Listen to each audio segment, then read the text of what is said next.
Hi students, this is Fani. Welcome back to my channel. Computer science branch ECE సంబంధించి ఈ రెండిట్లో ఏది తీసుకుంటే బెటర్ ఏంటి అనే పరిస్థితి అయితే ఈ వీడియోలో మీతో డిస్కస్ చేస్తాను. అయితే ఈసీఈ తీసుకున్న స్టూడెంట్స్ ధైర్యంగా ఈసీఈ బ్రాంచ్ తీసుకోవచ్చా, అసలు ఈసీఈ బ్రాంచ్ పరిస్థితి ఏంటి, ప్రస్తుత పరిస్థితుల్లో ఈసీఈ తీసుకుంటే మనం సాఫ్ట్వేర్ సైడ్ వెళ్ళొచ్చా, అలాగే సిఎస్సితో కంపేర్ చేసినప్పుడు లేదా సిఎస్సి రానప్పుడు లేదా సిఎస్సిలో స్పెషలైజేషన్స్ రానప్పుడు ఈసీఈ తీసుకోవడం వల్ల మనకేమన్నా బెనిఫిట్ ఉందా లేదా, ఈసీఈ తీసుకుంటే వచ్చే లాభాలు ఏంటి నష్టాలు ఏంటి, సిఎస్సితో కంపేర్ చేయొచ్చా చేయకూడదా ఏంటి అనే విషయాలు అయితే ఈ వీడియోలో మీతో అయితే డీటెయిల్గా డిస్కస్ చేస్తాను.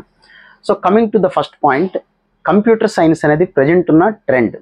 ఈ ప్రజెంట్ ఉన్న ట్రెండ్లో కంప్యూటర్ సైన్స్ కనుక రాకపోతే రాని పరిస్థితుల్లో మనం ఏం సెలెక్ట్ చేసుకోవచ్చు, కంప్యూటర్కి సంబంధించి రిలేటెడ్ బ్రాంచెస్ ఉన్నాయి. Artificial intelligence, data science, machine learning, IoT, ఇట్లా రకరకాల అయినటువంటి బ్రాంచెస్ చాలా ఉన్నాయి. సో ఇవన్నీ రానప్పుడు చాలామంది చెప్పేటువంటిది ఈసీఈ తీసుకోవచ్చు కదా అనేది. ఒక్కసారి ఫ్లాష్ బ్యాక్లో కనుక వెళ్ళినట్లయితే ఒక 10-15 సంవత్సరాల క్రితం, గుర్తునంత ఒక 10 సంవత్సరాల బ్యాక్ అనుకోండి, 10 years బ్యాక్ కనుక చూసినట్లయితే ఎంసెట్ లాంటిలో కూడా ఫస్ట్ ఫిలప్ అయ్యే బ్రాంచ్ ఏంటంటే ఈసీఈ ఉండేది, ఎలక్ట్రానిక్స్ అండ్ కమ్యూనికేషన్స్. అప్పుడు అంత మంచి ఫామ్లో ఉండేటువంటిది. ఆ తర్వాత ఈసీఈ సెకండ్ ప్లేస్కి వెళ్ళిపోయింది, కంప్యూటర్స్ అనేది బూమ్ అనేది రావడం అయితే జరిగింది, మీ అందరికీ తెలిసిందే. సో ఒక్కసారిగా పేరెంట్స్కి అయితే బాగా తెలుస్తుంది, ఎందుకంటే స్టూడెంట్స్ అంటే ఈ మధ్య వచ్చిన వాళ్ళు కాబట్టి తెలిసి ఉండకపోవచ్చు, కానీ పేరెంట్స్ వీళ్ళకైతే బాగా ఐడియా అయితే ఉంటుంది. సో కంప్యూటర్ సైన్స్ అనేది ఈ మధ్య మంచి ట్రెండ్లోకి ఎందుకు వచ్చిందంటే దాని నుంచి ఎక్కువ ప్లేస్మెంట్స్ వస్తున్నాయి, లక్షల్లోనూ కోట్లలోనూ విదేశాలకు వెళ్తే మంచి మంచి ప్యాకేజెస్ వస్తున్నాయి కాబట్టి చాలామంది స్టూడెంట్స్కి దాని వైపు అట్రాక్ట్ అవుతున్నారు. అందులో తప్పేం లేదు, మనకి ఎక్కడ ఫ్యూచర్ ఉంటే దాని వైపు తీసుకుంటాం. అయితే చాలామంది స్టూడెంట్స్కి పేరెంట్స్ కావచ్చు కొన్ని కొంత భయాలు ఉంటాయి. ఏంటంటే ఎక్కువ మంది కంప్యూటర్స్ వైపు పెడుతున్నారు కదా, రేపు భవిష్యత్తులో ఏదన్నా జరిగితే అనే భయం ఒకటి. దానితోటి కొంతమంది ఈసీఈకి వచ్చేవాళ్ళు ఉంటారు. సబ్జెక్ట్ ఈసీఈని నమ్ముకొని లేదా నాకు వాటి వైపు కాదు కోర్ బ్రాంచెస్ వైపే నాకు కావాలి, లేకపోతే ఈసీనో ఎలక్ట్రికల్స్ మెకానికల్ ఇలాంటివి కావాలి అందులోనే నేను చేయాలనుకునే స్టూడెంట్స్ చాలామంది ఉంటారు. అయితే ఫస్ట్ టైప్ ఏదైతే ఉన్నారో స్టూడెంట్స్, నాకు కంప్యూటర్స్ రాకపోతే ఈసీఈకి వెళ్ళొచ్చా అనేటువంటి స్టూడెంట్స్ ఉంటారు. ఏంటి దానికి కొన్ని అడ్వాంటేజెస్ ఏంటి? కొంతమంది ఏమంటారు, గవర్నమెంట్ ఎంప్లాయ్మెంట్ అనేది, గవర్నమెంట్ జాబ్స్ అనేటువంటిది ఎక్కువగా అసలు కంప్యూటర్ సైన్స్లో అయితే యాజ్ ఆఫ్ నౌ అయితే చాలా తక్కువ. ఈసీఈలోను ట్రిపుల్ఈలోను మెకానికల్ వాటిల్లో ఉంటాయి కదా, అందుకని నేను ఇటు వస్తాననుకునే వాళ్ళు కొద్దిమంది ఉంటారు. అందరూ గవర్నమెంట్ జాబ్ కోసం వస్తారని మనం చెప్పలేం. కొంతమంది ప్యాషనేట్గా వచ్చేటువంటి స్టూడెంట్స్ కూడా ఈసీఈకి ఉంటారు. అయితే ఇక్కడ మీరు గమనించాల్సిన విషయం ఏంటంటే చాలామంది ఈసీఈ తీసుకోవటంలో ఎక్కువ నేను చెప్పలేను, కానీ కంప్యూటర్ సైన్స్ రాక మంచి కాలేజీలో ఇంకా అదే సెకండ్ బ్రాంచ్ కాబట్టి దానికి వెళ్ళటం తప్పు కాదనే ఉద్దేశంతో ధైర్యంగా తీసుకునే వాళ్ళు ఉంటారు. అలా కాకుండా అయినా పర్లేదు కింద బ్రాంచెస్కో టాప్ 5లో రాలేదు, 6, 7 లేకపోతే 10 తర్వాత అయినా కంప్యూటర్స్ బ్రాంచే తీసుకుంటాను, నాకు కావాల్సింది కంప్యూటర్సే అనుకుని వెళ్ళే స్టూడెంట్స్ కూడా ఉంటారు. అది తప్పు. అంటే ఎవరి ఇంట్రెస్ట్లు ఎవరి ప్యాషన్స్ వాళ్ళకు ఉంటాయి. ఒకవేళ మనం డిక్టేట్ చేయటం అనేది ఈ వీడియోల ఉద్దేశం కాదు, ఏ బ్రాంచ్ని తక్కువ చేసే ఉద్దేశం కూడా నాకు లేదు. కానీ ఈసీ బ్రాంచ్కి ఉన్న అడ్వాంటేజెస్ కూడా మీకు నేను చెప్తాను. మొట్టమొదటిగా అందరూ గమనించాల్సింది ఏంటంటే ఈసీఈ అనేటువంటిది కంప్యూటర్స్తో పోలిస్తే ప్రస్తుత పరిస్థితుల్లో అంత ప్లేస్మెంట్స్, అంటే కంప్యూటర్ సైన్స్లో సపోజ్ 100% ప్లేస్మెంట్స్ వస్తే ఈసీఈకి ఈవెన్ ఐఐటీస్లో టాప్ ఐఐటీస్లో, అఫ్కోర్స్ ఐఐటీస్లో చాలా ఐఐటీస్లో ఈసీ అనే బ్రాంచ్ ఉండదు, EE అనే బ్రాంచే ఉంటుంది. కాకపోతే ఈ ఈసీలో ఉన్న సిలబస్ అంతా కూడా ఓల్డ్ అనమాట. EE అంటే ఎలక్ట్రికల్ ఇంజనీరింగ్ అనేది ఇంతకుముందు పాత పద్ధతిలో ఉండేది. దానిలోనే ఈ కమ్యూనికేషన్ సిస్టమ్ కూడా యాడ్ అయి ఉంటుంది కాబట్టి ఐఐటీస్లో EE తీసుకున్న ఈసీలో ఉన్న సిలబస్ అంతా కూడా మ్యాక్సిమం కవర్ అయిపోతుంది. ఈవెన్ టాప్ ఐఐటీస్లో చూసుకున్నా కూడా ఈసీఈ తీసుకున్న స్టూడెంట్కి కంప్యూటర్ సైన్స్ తీసుకున్న స్టూడెంట్కి ఇద్దరికి ప్యాకేజెస్ పరంగా చాలా తేడా అయితే ఉంటుంది. ఎందుకంటే అది ఇక్కడే కాదు, ప్రపంచవ్యాప్తంగా సిఎస్సికి ఒక భూమి నడుస్తున్నప్పుడు దీనికి అంత ప్లేస్మెంట్స్ అనేది యాజ్ ఆఫ్ నవ్ అయితే లేని మాట వాస్తవం, అంటే ప్యాకేజెస్ పరంగా మనం మాట్లాడుకుంటే. అయితే కొన్ని విషయాలు మీరు అందరూ గమనించండి. IIIT హైదరాబాద్ మీ అందరికీ తెలిసిందే, బెంగళూరు IIIT మీ అందరూ చూసింది, IIIT అలహాబాద్, అక్కడ ఉండే బ్రాంచెస్ కూడా రెండే. IIIT అలహాబాద్ అయితే ఐటీ ఉంటుంది, ఈసీ ఉంటుంది. IIIT హైదరాబాద్ అయినా అంతే, కంప్యూటర్స్ ఈసీ ఉంటుంది. IIIT బెంగళూరు అయినా అంతే, CSC 5 years, M Tech 5 years EC ఉంటుంది. కానీ అక్కడ సూపర్ కాలేజెస్ అని మనందరం IIITలో నాకు సీట్ రావాలని కోరుకుంటున్నాం కదా, IIT హైదరాబాద్లో సీట్ రావాలని కోరుకుంటున్నాం కదా, ఎందుకంటే ప్యాకేజెస్ కదా. మరి ఈసీఈ అంతగా పడిపోయింది, ఈసీఈకి అంత ప్లేస్మెంట్స్ లేవు అనుకుంటున్న టైంలో మరి వాటికి ఎలా వస్తున్నాయి? ఇక్కడే మనందరూ కూడా గమనించాల్సింది, ఈసీఈ తీసుకుందాం అనుకునే ప్రతి స్టూడెంట్ కూడా మొట్టమొదటిగా తెలుసుకోవాల్సింది ఏంటంటే, మీరు సాఫ్ట్వేర్ సైడ్ వెళదామని ఈసీఏకి అయితే రాకండి, అది కరెక్ట్ కాదు. ఈసీఈ తీసుకుందాం అనుకున్న ప్రతి మైండ్లో ఉన్న స్టూడెంట్ నేను చెప్పిన లాజిక్ ఆలోచించండి. ఈసీఈ పడిపోయింది అనుకునే స్టూడెంట్స్ ఎవరైనా IIT హైదరాబాద్ ప్లేస్మెంట్స్ చూడండి, IIT అలహాబాద్ ప్లేస్మెంట్స్ చూడండి, IIT బెంగళూరు ప్లేస్మెంట్స్ చూడండి. ఈసీఈకి సంబంధించి ఎందుకు వాళ్ళకి అన్ని లక్షల్లో ప్యాకేజ్ వస్తున్నాయి అంటే అక్కడ రీసెర్చ్ ఓరియంటేషన్గా మనకు ఉంటుంది. సో సిఎస్సి కాకుండా ఈసీఈ అనేది తీసుకుంటే అది ఎప్పటికీ కూడా ఎవర్గ్రీన్ బ్రాంచ్ అనొచ్చు, అందులో తప్పేం లేదు. కమ్యూనికేషన్ అనేది మనిషి బతుకున్నంత కాలం కమ్యూనికేషన్ అనేది గ్యారంటీగా ఉంటుంది. రెండోది ఏంటంటే, ఈ సిఎస్సి బ్రాంచి లేకపోతే దాని రిలేటెడ్ బ్రాంచెస్ ఏంటి అంటే సినిమాల్లో హీరో టైప్ అనమాట, ముందు అవే కనపడతాయి. ఈ ఈసీఈ ట్రిపుల్ ఇలాంటి బ్రాంచెస్ ఏంటంటే డైరెక్టరు వెనక కంప్యూటర్స్ ప్రోగ్రామ్ జరుగుతూ ఉంటుంది. ఆ ప్రోగ్రామ్ డేటా అంతా మనం అప్లోడ్ చేసిన తర్వాత వెనక పనిచేసే చిప్ ఎవరికి కనపడుతుంది, చిప్ చాలా చిన్నగా కనపడుతుంది. చిప్ టెక్నాలజీ అనేది ఇప్పుడు ఇండియాలోనే లేదు, దానికి సంబంధించి ఇప్పుడు డెవలప్ చేయబోతున్నారు. మనం కార్లలోను మొబైల్స్లోను చాలా చోట్ల వాడేటువంటి చిప్ టెక్నాలజీ కూడా మనం కొన్ని దేశాల నుంచి తెచ్చుకుంటూ ఉన్నాం. మీ అందరికీ తెలిసిందే, పేపర్లో కూడా చాలాసార్లు చదువుతూ ఉంటారు. అలాంటి చిప్ టెక్నాలజీ డెవలప్ చేసేదే ఎలక్ట్రానిక్స్ అండ్ కమ్యూనికేషన్ ఇంజనీరింగ్లో అదొక పార్ట్. సో విఎల్ఎస్ఐ ఇట్లాంటి రకరకాల పార్ట్లు ఈసీలో కూడా డెవలప్మెంట్స్ వస్తూ ఉంటాయి. కాకపోతే సిఎస్సిలోకి వచ్చేసరికి ఏంటంటే ఈ ఆర్టిఫిషియల్ ఇంటెలిజెన్స్, డేటా సైన్స్, తర్వాత మిషన్ లెర్నింగ్, ఐఓటీ ఇవన్నీ కూడా ఎప్పటికప్పుడు ప్రతి సంవత్సరానికి ఏదో ఒకటి పైకి వస్తూ ఉంటుంది. ఒకటి సైక్లిక్ ప్రాసెస్లో ఒకరోజు పైథాన్ అంటారు, ఒకరోజు జావా, ఇట్లా పైకి కిందకి కొత్తగా వస్తూనే ఉంటాయి. బట్ ఎలక్ట్రానిక్స్ అండ్ కమ్యూనికేషన్లోను మిగతా బ్రాంచెస్లోనూ అంత ఫాస్ట్గా చేంజెస్ ఉండవు, ఎందుకంటే అవి బేసిక్ బ్రాంచెస్ కాబట్టి. వాటిలో కొత్త కోర్సెస్ రావాలి, అవి ఇంప్లిమెంట్ చేయాలి అంటే ఇది సంవత్సరానికి ఒకసారి బ్రాంచ్ మారుతూ ఉంటే కొత్త పైకి వస్తూ ఉంటే ఇది 5-6 సంవత్సరాలు 10 సంవత్సరాలు కానీ రావు. అయితే మన ఇండియాలో చాలా కాలేజెస్లో ఇంకా పాత సాంప్రదాయమైన ఈసీఈ ఆ సిలబస్ని చాలా కాలేజీలు కంటిన్యూ చేస్తూ ఉన్నాయి. బట్ ఐఐటీస్, ఎన్ఐటీస్ ఇప్పుడిప్పుడే చాలా తొందరగా మేల్కొని కమింగ్ ఇయర్స్లో ఓన్లీ ఈసీఈ ఒక్కటే కాదు, ఈ ఎలక్ట్రానిక్స్ అండ్ కమ్యూనికేషన్ ఇంజనీరింగ్లో కూడా కొత్త ఇన్నోవేషన్స్ వస్తున్నాయి. కంప్యూటర్స్ని కూడా ఇందులో ఇన్వాల్వ్ చేయాలి, కొంత నేర్చుకోవాలి అనేటువంటి ఆలోచనతోటి సిలబస్ని ఎప్పటికప్పుడైతే మాడిఫై చేస్తున్నాయి. మనకున్నటువంటి మేజర్ డ్రాబ్యాకే సిలబస్ని ఎప్పటికప్పుడు మార్చకపోవటం అనేది. మామూలు కాలేజీలు అఫ్కోర్స్ ఐఐటి ఎన్ఐటీలు జరుగుతూనే ఉంటే, మామూలు ఇంజనీరింగ్ కాలేజీల్లో ఆ సిలబస్ని ఎప్పటికప్పుడు మార్చకపోవటం వలన ప్లేస్మెంట్స్ అనేది ఎక్కువగా కనపడటం అయితే లేదు. బట్ ఇప్పుడిప్పుడే చాలా చేంజెస్ వస్తున్నాయి. మీరు ఇప్పుడు జాయిన్ అయ్యే స్టూడెంట్స్ ఇంకా 4 సంవత్సరాల తర్వాత లేదా 5 ఇయర్స్ కోర్స్ తీసుకుంటే 5 ఇయర్స్ తర్వాత మీరు బయటకు వస్తారు కాబట్టి అప్పటికి ఇంకా బ్రహ్మాండమైన మార్పులు అయితే రావచ్చు. అయితే చాలామంది స్టూడెంట్స్ చెప్పేది ఏంటంటే ఆర్టిఫిషియల్ ఇంటెలిజెన్స్ ప్రపంచం నెక్స్ట్ జనరేషన్ మొత్తం అదే, ఇలా ఎవరి ఆలోచనలు వాళ్ళు చెబుతూ ఉంటారు. కానీ ఏది కరెక్ట్ భవిష్యత్తు మనం చెప్పగలిగితే మనమే భగవంతుడు అవుతాం కదా. ఎప్పటికప్పుడు ఏది పైకి వస్తుందో ఏది కిందకు వస్తుందో తెలియదు. సాఫ్ట్వేర్ సైడ్ ఎప్పుడూ కూడా గత 4-5 సంవత్సరాలుగా కొన్ని సంవత్సరాలుగా మీరు చూస్తుంటే ఎవ్రీ 3-4 ఇయర్స్కి ఒకసారి రెసిషన్ అని, లే ఆఫ్ అని కొన్ని ఉద్యోగాలు పోతూ ఉంటే మళ్ళీ వెంటనే ఒక 2 ఇయర్స్లో మళ్ళీ డెవలప్ అయ్యి ఎక్కువగా ప్లేస్మెంట్స్ వస్తూ ఉంటే ఇది సైక్లిక్ ప్రాసెస్ లా జరుగుతూ ఉంటుంది. బట్ వేరాజ్ ఈసీ లాంటి బ్రాంచెస్లో ఎప్పుడూ దాని ప్లేస్మెంట్స్ అలా స్టాగ్గా కంటిన్యూస్గా కాన్స్టెంట్గా ఉంటూనే ఉంటాయి. ఓవర్ భూమి ఉండదు, అలానే డౌన్ఫాల్ ఉండదు. అయితే ఈసీఈ తీసుకునే ప్రతి స్టూడెంట్ గుర్తుపెట్టుకోవాల్సిందా చెప్పిన మాట ఒకటి, ఈసీఈ తీసుకునే ప్రతి స్టూడెంట్ కూడా రీసెర్చ్ ఓరియంటేషన్గా, అంటే ఆ సబ్జెక్ట్ మీద మమకారంతో ఆ కోర్ సబ్జెక్ట్లోనే నేను ప్లేస్మెంట్ అవ్వాలి అన్న ఇంట్రెస్ట్ తోటి కనుక ఫస్ట్ మీరు వెళ్ళగలగాలి. అది మొట్టమొదటి ఈసీఈ తీసుకోవాల్సిన ఉన్నాడికి లక్షణం. లేదు సార్ నేను ఈసీఈ చదువుకుంటాను, నాకు కంప్యూటర్స్ రాలేదు కాబట్టి ఈసీఈ తీసుకుంటాను, ఈసీఈ తీసుకొని కంప్యూటర్స్ నేర్చుకుని వెళ్తాను, అది కరెక్టేనా? డెఫినెట్గా కరెక్టే. అది మీరే నేర్చుకోవాల్సిన పని లేదు. ఇప్పుడు ఎన్ఐటీస్లోను ఐఐటీస్లోను చేసే పనే అది. మీరు ఏ బ్రాంచ్ తీసుకున్నా పాతకాలంలాగా మెకానికల్ అంటే మెకానిక్ పని చేయడం, కెమికల్ అంటే కెమికల్స్లోనే కూర్చోవడమే కాదు, అన్ని జాబ్స్ కూడా ఇప్పుడు కంప్యూటర్ రిలేటెడే ఉన్నాయి. అన్ని జాబ్స్లో కూడా కంప్యూటర్స్ అనేది ఇన్వాల్వ్ అయిపోయింది. రకరకాల కోర్సెస్, రకరకాల ఎడ్యుకేషన్స్ తోటి అన్ని కోర్సెస్ కూడా అడ్వాన్స్డ్ అయిపోయినాయి.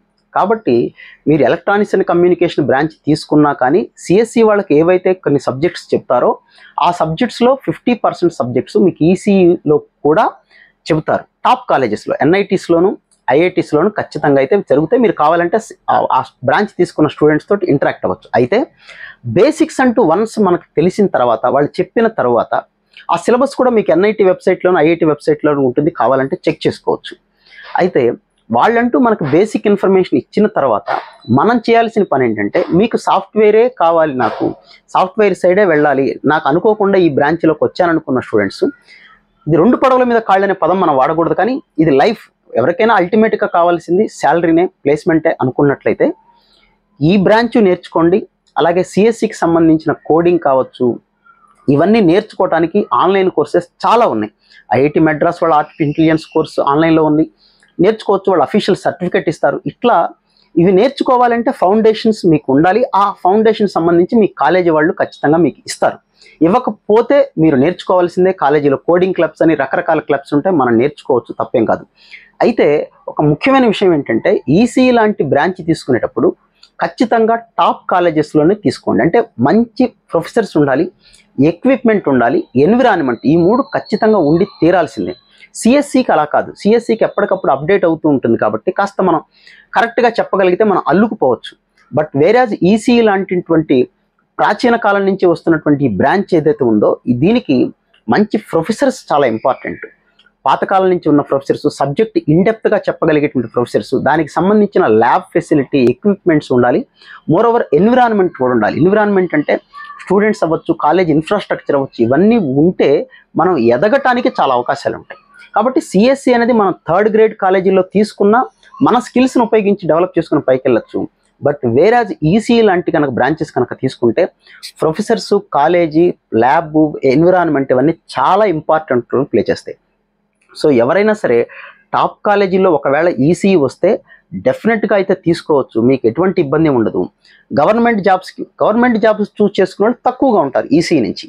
అలాగే ఇంకొక ముఖ్యమైన విషయం ఏంటంటే, గేట్ లాంటి ఎగ్జామ్స్లో ఈసీఈ చదువుకొని గేట్ ఎగ్జామ్ రాసిన వాళ్ళు చాలామంది క్వాలిఫై అవ్వడానికి ఛాన్స్ ఉంది, చాలామంది అవుతారు. బట్ నేను చెప్పేవన్నీ కూడా టాప్ కాలేజీలో, టాప్ అంటే ఇప్పుడు మంచి ఎన్ఐటీలు అవ్వచ్చు, మంచి ట్రిపుల్ ఐటీలు అవ్వచ్చు, లేకపోతే మంచి ఐఐటీలు అవ్వచ్చు, లేదా ఎంసెట్ లాంటి కాలేజీలో మంచి కాలేజీలో జాయిన్ అయితే ఖచ్చితంగా గేట్ ఎగ్జామ్ క్వాలిఫై స్టూడెంట్స్లో ఈసీఈకి సంబంధించిన స్టూడెంట్స్ కూడా చాలామంది ఉంటారు. ఎందుకు ఉంటారు అంటే సింపుల్ రీజన్ ఏంటంటే, ఇవి థియరిటికల్తో పాటు ప్రాక్టికల్ నాలెడ్జ్ కూడా ఇమ్మీడియట్గా, మనం ఒక విఎల్ఎస్ఐ ఉంది, ఒక స్పెషల్ కోర్ బ్రాంచ్ అది. ఇంతకుముందు ఎంటెక్లో చాలా ప్లేస్మెంట్స్ బాగా వచ్చాయి, ఎంటెక్లోనే ఉండేది విఎల్ఎస్ఐ అనేది. దాన్ని ఎన్ఐటి వరంగల్ లాస్ట్ ఇయర్ కూడా బీటెక్లో కూడా స్పెషల్ బ్రాంచెస్గా పెట్టేశారు ఈసీఈ విఎల్ఎస్ఐ. ఎందుకంటే దానికి ప్లేస్మెంట్స్ కంపెనీలు అడుగుతున్నాయి కాబట్టి అలాంటివి మనం నేర్చుకోగలుగుతూ అట్ ద సేమ్ టైం సైమల్టేనియస్గా కంప్యూటర్లో కూడా కాస్త గ్రిప్ తెచ్చుకోగలగటం. గ్రిప్ ఎలా తెచ్చుకోవాలంటే కాలేజీ వాళ్ళు ఖచ్చితంగా నేర్పిస్తారు. ఈ మాట గుర్తుపెట్టుకోండి, పేరెంట్స్ అవ్వచ్చు, స్టూడెంట్స్ అవ్వచ్చు. మనం ఒక ఎన్ఐటి లాంటి కాలేజీలో ఒక మంచి కాలేజ్, ఏదో ఒక కాలేజ్, ఎంసెట్లో టాప్ కాలేజ్ అవ్వచ్చు, లేకపోతే ఐఐటీలో టాప్ కాలేజ్ అవ్వచ్చు, ఏదో ఒక కాలేజీలో జాయిన్ అయితే ప్లేస్మెంట్స్ మీకెంత ఇంపార్టెంటో కాలేజీ వాళ్ళకు కూడా అంతే ఇంపార్టెంట్. సో ప్లేస్మెంట్ వస్తుంది అంటే వాళ్ళు ఏం కోరుకుంటున్నారు, ఒక కంపెనీ వస్తుందంటే డైరెక్ట్గా వచ్చేది, మాకు ఈ నాలెడ్జ్ ఉన్న స్టూడెంట్స్ కావాలి అని వాళ్ళు ముందుగా ఇంటిమేట్ చేస్తారు కాలేజీ వాళ్ళకి. స్టూడెంట్స్ యూనియన్స్ కూడా ఉంటాయి, యూనియన్ అంటే క్లబ్స్ కూడా ఉంటాయి, ప్లేస్మెంట్ సెల్లో స్టూడెంట్స్ కూడా ఉంటారు. వాళ్ళకు కూడా తెలుస్తుంది ఏమేంటి రిక్వైర్మెంట్ ఉంది, కంపెనీస్ ఏం కోరుకుంటున్నాయి అనేది. అది ఏం కోరుకుంటున్నాయో తెలుసుకొని దానిలో ఆ కాలేజీకి సంబంధించిన స్టూడెంట్స్ అన్ని బ్రాంచ్ల వాళ్ళని ఇన్వాల్వ్ చేస్తారు. లేకపోతే ఆ కాలేజీకి ఫ్యూచర్ అనేది ఉండదు. కాబట్టి మీకు ప్లేస్మెంట్ ఎంత ఇంపార్టెంటో కాలేజీ వాళ్ళకు కూడా అంతే ఇంపార్టెంట్. కాబట్టి వాళ్ళు కూడా ప్లేస్మెంట్స్ ఎందులో వస్తున్నాయో దాని మీద మీకు మంచి కోచింగ్ ఇవ్వడానికి ట్రై చేస్తే లాస్ట్ 2 ఇయర్స్ దాన్ని మీరు అందుకోగలగాలి. నేను సివిల్లో ఉన్నాను, ఈసీఈ బ్రాంచ్లో ఉన్నాను కాబట్టి నేను తీసుకోని అంటాం కాదు, ప్రజెంట్ వస్తుంది అది, కాబట్టి మనం వెళ్ళాలి. అయితే ఇక్కడ ఇంకా స్టూడెంట్స్, నేను ఈసీఈ చదివాను సార్, 4 ఏళ్ల పాటు ఈసీఈ చదివాను, కానీ మరి నేను సాఫ్ట్వేర్ జాబ్ తీసుకున్నాను, నేను చదివినంత వేస్ట్ అయిపోయింది కదా అని బాధ కొంతమందికి స్టూడెంట్స్కి ఉండొచ్చు. జాబ్ తీసుకునేటప్పుడు ఉంటుంది. 4th ఇయర్లో కొంతమంది స్టూడెంట్స్ అలా ఆగిన వాళ్ళు కూడా ఉంటారు. ప్లేస్మెంట్ వచ్చినా, సాఫ్ట్వేర్ సైడ్ జాబ్ వచ్చినా కొంతమంది స్టూడెంట్స్ అలా తీసుకోకుండా నాకు సబ్జెక్ట్ మీద మమకారం ఉంది సార్, నేను దాని సైడే వెళ్తాను, ఇటు రాని స్టూడెంట్స్ కూడా కొంతమంది ఉంటారు. వచ్చిన వాళ్ళు కొంతమంది అయ్యో నేను నేర్చుకున్న 4 ఇయర్స్ పోయింది కదా, ఇంకా నా కెరీర్ ఎట్లా అనుకునే వాళ్ళు కూడా ఉండొచ్చు. కరెక్టే, అది ఎవరి ఇంట్రెస్ట్లు వాళ్ళవి. అయితే మీరు నేర్చుకున్న సబ్జెక్ట్ పోయింది కదా అని ఫీల్ అవటం కన్నా మన జీవితం ఎట్లా ఉందనేది ఇంపార్టెంట్. మనం బయట ప్రవాహం ఎలా ఉంటే అలా వెళ్ళాలి ఎప్పుడైనా సరే. ఇవాళ ఈసీ పడిపోలేదు, అలానే ఈసీ గొప్పగా ఎప్పుడూ లేదు. ఓకే, కంప్యూటర్స్ అంటారా, మనకి డబ్బులు ఎక్కడొస్తున్నాయి, అన్నీ కంప్యూటరైజేస్డ్ అయిపోవటం వలన అది తప్పని ఎందుకు మనం అనుకోకూడదు. కంప్యూటర్స్ ఇంజనీర్స్ చాలామంది వచ్చేస్తున్నారు కదా సార్ అంటే వస్తారు, బయట ప్లేస్మెంట్స్ ఉన్నాయి కాబట్టి సీట్లు పెంచుతారు. అసలు ప్లేస్మెంట్స్ కంప్యూటర్స్ రేడియో లేకపోతే ప్లేస్మెంట్ కాలేజీలో సీట్లు ఎందుకు పెరుగుతాయి? కాబట్టి మనుషులు పెరిగినంత మాత్రాన కంప్యూటర్స్ తగ్గిపోతుంది, లేకపోతే మనుషులు తగ్గినంత మాత్రాన ఇప్పుడు అలాంటి అనుకున్నట్లయితే ఇప్పుడు ట్రిపుల్ ఈనో ఈసీ బ్రాంచ్లో తక్కువ జాయిన్ అవుతున్నారు కదా, మరి దానికి ప్లేస్మెంట్స్ సూపర్గా రావాలి కదా. బయట ఎలాంటి ప్లేస్మెంట్స్ ఉన్నాయో దానికి తగ్గట్టుగానే ఇక్కడ అడ్మిషన్స్ కాలేజీలో సీట్లు పెంచడం అయితే జరుగుతుంది. సో సిఎస్సి మంచిదా ఈసీఏ అంటే, మీకు సాఫ్ట్వేర్ సైడ్ నిజంగా వెళ్ళాలి, నేను అందులోనే ఇంజనీర్ కావాలనుకున్న వాళ్ళు సిఎస్సినే వెళ్ళండి, దాని రిలేటెడ్ బ్రాంచెస్కే వెళ్ళండి. లేదు నేను సాఫ్ట్వేర్ సైడ్ కాదు, నా ఆలోచన వేరు, నేను ఒక ఇక్కడ ఇంకొక పాయింట్ కూడా మీకు చెప్పాలి. మళ్ళీ కంప్యూటర్ సైన్స్ తీసుకున్న స్టూడెంట్స్లో చాలామంది కాదు, మీకు తెలిసి ఉంటే కనుక్కోండి, మనకి ప్రమోషన్స్ అంటాను సరే, ఒక ప్రైవేట్ కంపెనీలో కూడా ప్రమోషన్స్ పోస్టులు పెరుగుతూ ఉంటాయి. సిఎస్సి సైడ్ ఉండే ప్రమోషన్స్ చాలా తక్కువ ఉంటాయి. అదే మీరు ఇలాంటి ఎలక్ట్రానిక్స్ అండ్ కమ్యూనికేషన్ ఈసీ లాంటి బ్రాంచెస్ తీసుకున్నప్పుడు ప్రమోషన్స్ మేనేజరు మీ సీనియారిటీ పెరుగుతున్న కొద్దీ మీకు టాప్ పొజిషన్స్ వెళ్ళిపోతాయి. కొన్ని పొజిషన్కి వెళ్ళిన తర్వాత ఇండియాలో అలాంటి పోస్ట్ లేదు మాకు, కాబట్టి జర్మనీ పంపించేశారు అని మెకానికల్ ఇంజనీర్స్ చాలామంది నాకు తెలిసిన వాళ్ళు కూడా ఉన్నారు. ఇండియాలో నాకు అంతకన్నా పెద్ద పోస్ట్ లేదు సార్, ఇంకా అదే పోస్ట్లో ఉండిపోవాలి ఎన్నేళ్ళైనా అంటే అది ఎవరికి పాసిబుల్ అంటే సిఎస్సి సైడ్కి చాలా తక్కువ ఉంటాయండి. అఫ్కోర్స్ సిఎస్సి సైడ్ కూడా ఉండొచ్చు, కానీ సిఎస్సి తీసుకొని మన సిఇఓ అయిపోయిన పరిస్థితులు కూడా ఉంటాయి, అది ఎవరికైనా కామన్, అది వేరే కదా. కానీ మనం చదువుతున్న ఉద్యోగంలోనే అంటే మనం చేసిన ఈసీ బ్రాంచ్లోనే మన ఎక్స్పీరియన్స్ని బట్టి, మన నాలెడ్జ్ని బట్టి, మన థింకింగ్ని బట్టి, మనం చేసేటువంటి పనిని బట్టి మనకి ప్రమోషన్స్ లెవెల్స్ పెరుగుతూ ఉంటే మనతో పాటు పనిచేసే వాళ్ళు అయితే మన కింద పనిచేసే వాళ్ళు మనకి రిక్రూట్మెంట్ చేసుకునేటువంటి కెపాసిటీ ఇచ్చే ఛాన్సెస్ బాగా పెరిగిపోతాయి. ఇదొక చాలా ఇంపార్టెంట్. అది సిఎస్సి సైడ్ చాలా తక్కువగా ఉంటుంది. ఈసీ మిగతా కోర్ బ్రాంచెస్ సైడ్ మనం కనుక మంచి కంపెనీలోకి మనం వెళ్తూ ఉంటే గ్రోత్ అనేది ఫస్ట్లో కొద్దిగా తక్కువ ఉంటుంది, ప్యాకేజెస్ తక్కువ ఉంటాయి, కానీ పోస్ట్ పరంగా ఆలోచిస్తే మనకు వచ్చే పోస్ట్ చాలా చాలా పెద్ద పోస్టులు ఇంటర్నేషనల్ లెవెల్కి అయితే వెళ్ళిపోవచ్చు. సో కంప్యూటర్సా ఈసీఈ అంటే ఇందాక చెప్పినట్టుగా ఎవరి ఇంట్రెస్ట్లు వాడివి. బట్ ఈసీఈ తీసుకునే స్టూడెంట్ మీరు కోర్ బ్రాంచెస్ వైపు ఇంట్రెస్ట్ ఉంటే ఖచ్చితంగా తీసుకోండి. ప్లేస్మెంట్స్ అంటారా ఒక్కోసారి తగ్గుతూ పెరుగుతూ ఉంటాయి అంటే ఇప్పుడు ఇందాక నేను చెప్పినట్టుగా రీసెర్చ్ అనేది చాలా ఇంపార్టెంట్. మీరు ఈసీఈలోని స్టిక్ ఆన్ అవ్వాలి అనుకుంటే వీలైనంత వరకు ఎంటెక్ కూడా చేయండి, చాలా బాగుంటుంది. గేట్ ఎగ్జామ్ రాసుకోండి. గేట్ ఎగ్జామ్ క్వాలిఫై అయితే ఈసీ లాంటి చోట చాలా కంపెనీస్ గేట్ ఎగ్జామ్ రాస్తే మీకు జాబ్స్ ఇచ్చే ఉన్నాయి. గేట్ ఎగ్జామ్ స్కోర్ తోటి జాబ్స్ ఇచ్చే కంపెనీస్ ఉన్నాయి, మంచి మంచి కంపెనీస్ ఇండియాలో. మీరు కావాలంటే కనుక్కోండి. గేట్ ఎగ్జామ్ ద్వారా ఓన్లీ ఎంటెక్ జాయిన్ అవటమే కాదు, మీ గేట్ స్కోర్ తెలుసుకొని దాని ద్వారా మీరు గేట్ ఎగ్జామ్లో క్వాలిఫై మీ స్కోర్ని బట్టి కూడా కొన్ని కంపెనీస్ జాబ్స్ ఇచ్చేటువంటి అవకాశం కూడా ఉంటుంది. కాబట్టి ఈసీఈ తీసుకుంటే ఏ బ్రాంచ్కి ఆ బ్రాంచే గొప్పది. ఒక బ్రాంచ్ని ఇంకొక బ్రాంచ్ని పోల్చుకోవటం అంటే ప్రస్తుత పరిస్థితుల్లో సాఫ్ట్వేర్ భూమి అనేది ఎక్కువగా ఉంది. ప్రతి పేరెంట్ కూడా లేకపోతే ప్రతి స్టూడెంట్ కూడా నేను సాఫ్ట్వేర్ ఇంజనీర్ అవ్వాలి, మా వాడు సాఫ్ట్వేర్ ఇంజనీర్ అవ్వాలి, అమెరికా వెళ్ళిపోవాలి, ఇలాంటి ఆలోచనలతో చాలామంది ఉన్నారు. కాబట్టి ఇవి ఈసీఈ లాంటివి మనం కొద్దిగా తక్కువగా మాట్లాడుతున్నాం, కానీ ఇవి ఎప్పటికీ చాలా చాలా మంచి బ్రాంచ్లు. ఇవి తీసుకున్నా కూడా మీరు గుర్తుపెట్టుకోవాల్సింది ప్రతి బ్రాంచ్లోనూ కంప్యూటరైజ్డ్ అయిపోయింది. ప్రతి చోట మీరు బ్యాంక్కి వెళ్తే ఇంతకుముందు ఏం జరిగేది ఇప్పుడు ఎలా జరుగుతుందో మీకు తెలుసు, అన్నీ కంప్యూటరైజ్డ్ అయిపోయినాయి. బట్ ఈసీఈలో ఉన్నటువంటి మేజర్ ప్రధానమైనటువంటి ప్రజెంట్ ఇప్పుడు ఐటీలో మన ఆర్టిఫిషియల్ ఇంటెలిజెన్స్ ఎలా చెప్తున్నారో ఈసీ బ్రాంచ్ వాళ్ళకి అలాగా చిప్ టెక్నాలజీ అనేది భవిష్యత్తుని ఏలబోతుంది అనేటువంటిది చాలామంది చెప్తున్నటువంటి మాట. కాబట్టి ఆ చిప్ టెక్నాలజీలో ఇప్పుడు ఇండియాలో కూడా చాలా డెవలప్ చేయడానికి చూస్తున్నారు అది. సో ఖచ్చితంగా మీరు ఈసీ బ్రాంచ్ అయితే తీసుకోవచ్చు, ఎటువంటి ఇబ్బంది లేదు. బట్ ఇందాక నేను చెప్పినట్టుగా డైరెక్ట్ ఈసీలో ఉందాం అనుకున్నట్టయితే ఫస్ట్లో కొద్దిగా తక్కువ శాలరీస్ తోటి ప్లేస్మెంట్స్ వస్తాయి, కోర్ కంపెనీస్ తక్కువ వస్తుంటాయి. ఏదో ఒకటి తీసుకొని అందులో మీ టాలెంట్ చూపించుకొని వెళ్ళిపోవటం ఒక పద్ధతి.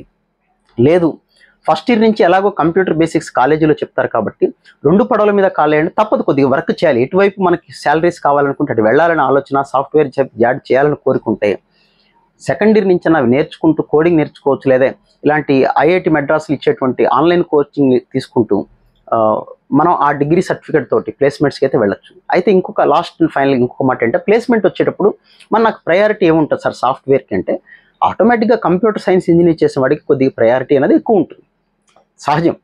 ఈసీఈ తీసుకొని మీలో స్కిల్స్, కంప్యూటర్స్కి కావాల్సింది, సాఫ్ట్వేర్ సైడ్ కావాల్సింది స్కిల్ చాలా ఇంపార్టెంట్. కాబట్టి మీరు ఆ స్కిల్ కనుక చూపించగలిగితే, వాడికన్నా ఎక్కువగా చూపించగలిగినా, వాడితో పాటు ఈక్వల్గా చూపించగలిగినా మీకు డెఫినెట్గా అయితే ఛాన్స్ అయితే ఉంటుంది. సో ధైర్యంగా భయపడకుండా మీరు ఈసీఈ సైడ్ వెళ్ళొచ్చు. ప్లేస్మెంట్స్కి కొదవేం లేదు. అనుకున్నంతగా దానికున్నంత భూమి అయితే దీనికి లేకపోవచ్చు, కానీ ఇది ఎవరిగిరిను ఎప్పటికీ బ్రహ్మాండంగా ఉంటుంది. కమ్యూనికేషన్ అనేది ప్రతి చోట ఉంటుంది. ఇందాక నేను చెప్పినట్టుగా అది బ్యాక్ ఎండ్లో ఉంటుంది, మనకు కనపడదు. వెనక కంప్యూటర్ నడిపించేది, లేకపోతే కార్లని ఇవన్నిటిని కూడా వెనక నడిపించేది కమ్యూనికేషన్స్ కూడా ఇంజనీరింగ్ అనేది ఒకటి. అఫ్ కోర్స్ అందులో ఎలక్ట్రికల్స్ కూడా ఇన్వాల్వ్ అయి ఉంటుంది అనుకోండి, అది ఇంకొక వీడియోలో మాట్లాడదాం. So wish you all good luck guys. బ్రాంచ్ని ఎంచుకునేటప్పుడు పర్ఫెక్ట్గా చూసుకొని పక్కాగా జాగ్రత్తగా ఫ్యూచర్ని ఎంచుకోండి. షార్ట్ టర్మ్ ప్రాఫిట్ కోసం ఈ బ్రాంచ్ తీసుకుంటే తొందరగా జాబ్ వచ్చేస్తుంది అనుకుంటే ఏది ఎక్కువ కాలం మన్నుతుంది, ఏది ఎక్కువ కాలం లైఫ్ ఉంటుంది, నేను ఎక్కువ మంచి పోస్ట్కి వెళ్ళగలను అని ఆలోచించుకొని తెలివైన నిర్ణయం సరైన టైంలో తీసుకుంటే మంచిగా ఉంటుంది. బట్ ఫైనల్గా ఒక్క మాట అయితే ఈసీ లాంటి బ్రాంచ్ తీసుకునేటప్పుడు కాలేజ్ అనేది చాలా ఇంపార్టెంట్ రోల్ ప్లే చేస్తుంది. సో మంచి కాలేజీలో మంచి ప్రొఫెసర్స్, మంచి ఎన్విరాన్మెంట్, మంచి ల్యాబ్స్ ఉన్న కాలేజీలో తీసుకుంటే మీకైతే ఎక్సలెంట్గా కెరీర్ అయితే ఉండటానికైతే ఛాన్స్ ఉంది. So wish you all good luck guys. మళ్ళీ ఇంకొక వీడియోలో మళ్ళీ ఇంకో 2 బ్రాంచెస్ని అయితే కంపేర్ చేద్దాం. మీకు ఏదైనా డౌట్ ఉంటే ఈ కామెంట్ సెక్షన్లో అయితే కామెంట్ చేయండి. Thank you.